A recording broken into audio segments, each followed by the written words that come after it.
Inggris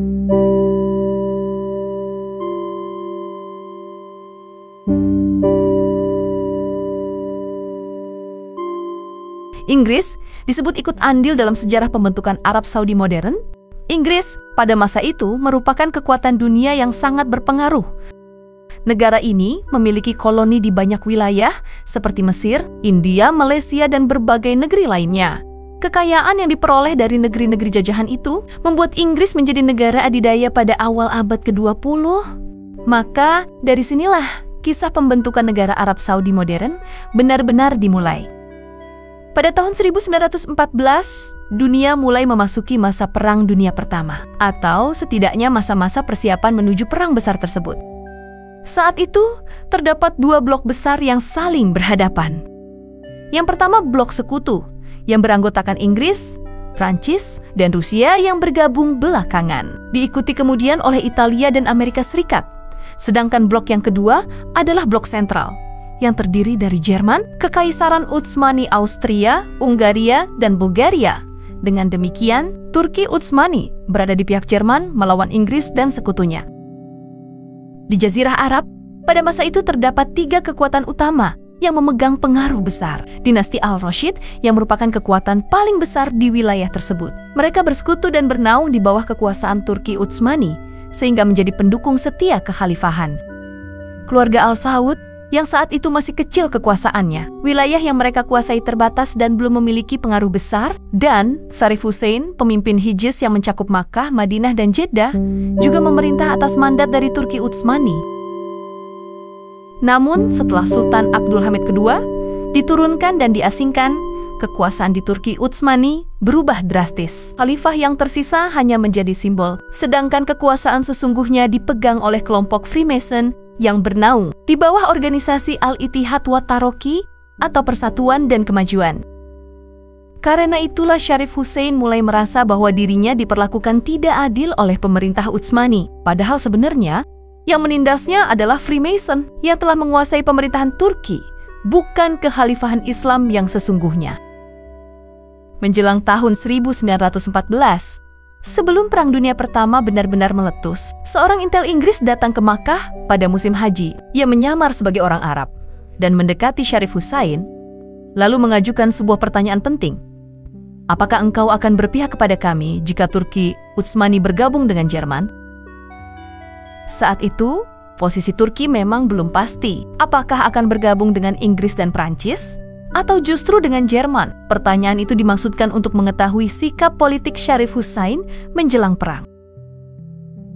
Karena merasa terzalimi oleh Turki Utsmani yang mulai sekuler, Sharif Hussein akhirnya menyetujui tawaran Inggris untuk bersekutu dengan satu syarat penting. Setelah perang berakhir, aku ingin menjadi khalifah. Aku ingin menjadi raja seluruh bangsa Arab. Semua wilayah Arab yang kini dikuasai Turki Utsmani, termasuk Mesir, Libya, Jazirah Arab, Suriah, Syam, dan Palestina harus diberikan kepadaku. Perhatikan baik-baik, dalam syaratnya termasuk Palestina. Inggris menyetujui semua syarat tersebut dan berjanji akan memberikan dukungan penuh, baik dalam bentuk uang maupun persenjataan. Namun, persekutuan rahasia itu membuat Abdul Aziz Al-Saud merasa iri. Ia merasa tidak diperhatikan oleh Inggris karena hanya Sharif Hussein yang diajak berunding. Padahal, wilayah kekuasaan Al-Saud saat itu hanya berupa daerah Gurun di Najd yang dianggap kurang penting dibandingkan Hijaz, tempat kota suci Makkah dan Madinah berada. Karena merasa diabaikan, Abdul Aziz Al-Saud justru menghubungi Inggris terlebih dahulu dan menawarkan bantuan serta kerjasama. Berbeda dengan Sharif Hussein yang didekati Inggris, kali ini Al-Saud lah yang mendekati Inggris lebih dulu. Tak lama kemudian, seorang agen intelijen Inggris bernama William Shakespeare, seorang perwira Inggris, dikirim ke Riyadh untuk menemui Abdul Aziz Al-Saud. Dalam pertemuan itu, Shakespeare menjanjikan bantuan Inggris berupa uang dan senjata, dengan syarat Al-Saud dapat menjatuhkan dinasti Al-Rashid, musuh lama mereka di wilayah Najd.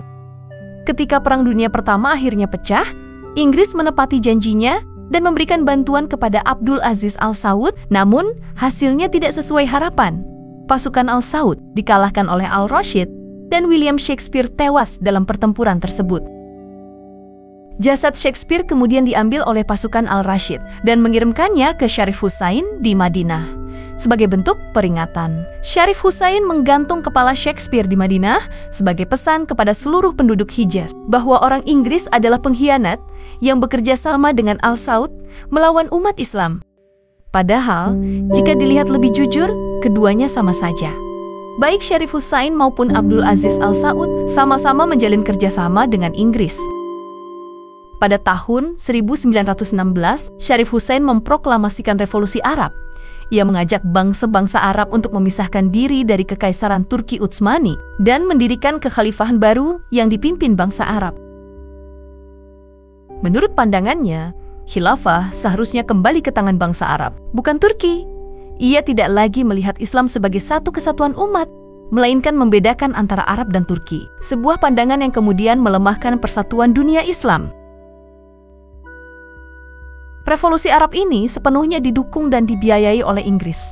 Dan benar, banyak wilayah Arab akhirnya berhasil melepaskan diri dari kekuasaan Turki Utsmani, terutama di Jazirah Arab, meski tidak semuanya. Setelah itu, Syarif Hussain menobatkan dirinya sebagai Raja Arab. Tindakan ini membuat Abdul Aziz Al Saud sangat marah karena ia pun menginginkan gelar tersebut untuk dirinya sendiri. Namun, ketika Al Saud berencana menyerang Syarif Hussain, Inggris segera menghentikannya. Inggris beralasan bahwa Perang Dunia masih berlangsung dan mereka tidak ingin menambah kekacauan di Jazirah Arab. Inggris berjanji bahwa setelah perang berakhir, mereka akan membantu menyelesaikan konflik tersebut. Dan tentu saja Abdul Aziz Al Saud menuruti perintah Inggris.